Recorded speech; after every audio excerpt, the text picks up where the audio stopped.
Dalawang idolo natin dito sa ano. Yun. Buhay na buhay.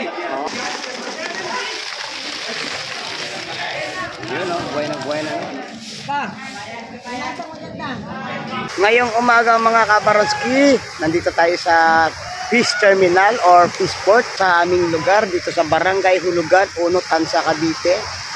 October 22 ngayon, araw ng Martes.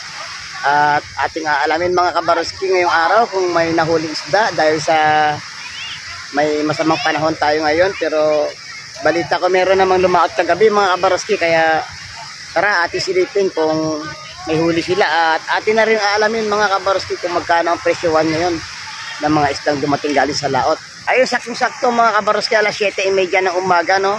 May nagsidatingan na dito ng mga bangka. Ayun. Tara ating silipin mga kabaroski kung anong isda ang nahuli nila.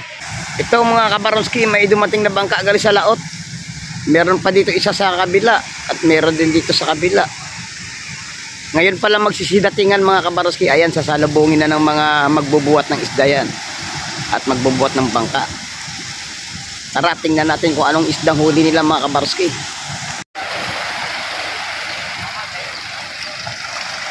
Boss Boyong! Oo. Basta. Malaki na rin yan.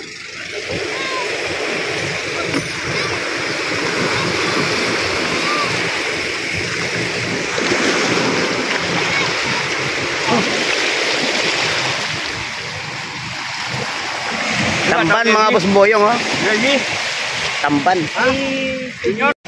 Ito, malapit na yung isa. Ito pang isa. Halos magkasabay bara mga kabaroski. Halos sabay sila dumating ngayon, oh. Ayun, maraming magsasalubong ng ano, ng isda para tumulong.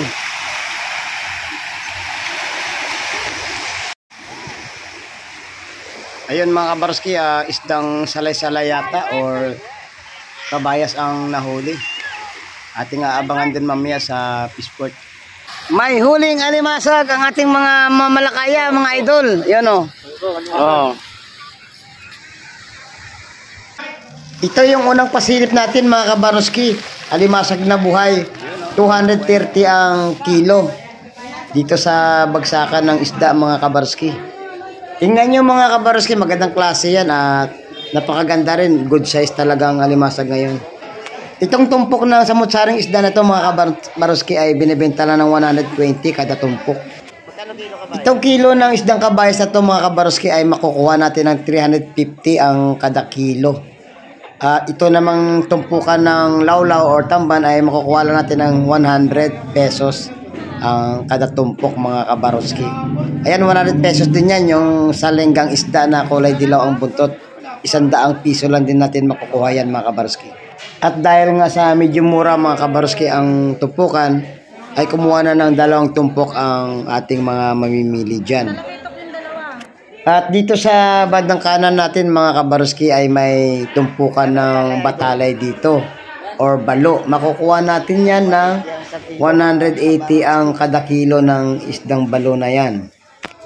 At ito namang hipong alamang mga kabaroski ay mabibili lang natin ng 50 pesos ang kada tumpok. At siyempre dahil sa mababang presyo ay bumili na rin ang ating mga mamimili dyan. Ito tagwa 100 pesos na lang din ang tumpok ng tamban or sa ibang tawag ay tuloy sa parting mga Bisaya.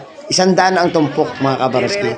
Ito namang samutsaring isda na to ay kung tawagin dito sa aming lugar ay tiririt, ay mabibili lang natin ng 100 piso. Mga kabaroski, 120 ang tumpukan ng puset. Yan, may good size. Meron namang small size. Mamili na lang kayo.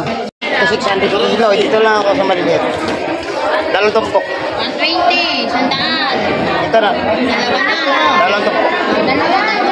Sa bisugo natin ngayon ay makukuha natin ng 230 ang kada kilo. Sa talakita po natin 230 ang kilo. Sa gulyasan doon ay 170 ang kada kilo. Ito sa bangus naman 150 na lang ang maliliit. At sa hipong bulik natin ay 150 ang kada tumpok mga kabaroski. At sa isdang makoko natin mga kabaroski ay makukuha natin ng 130 ang kada tumpok.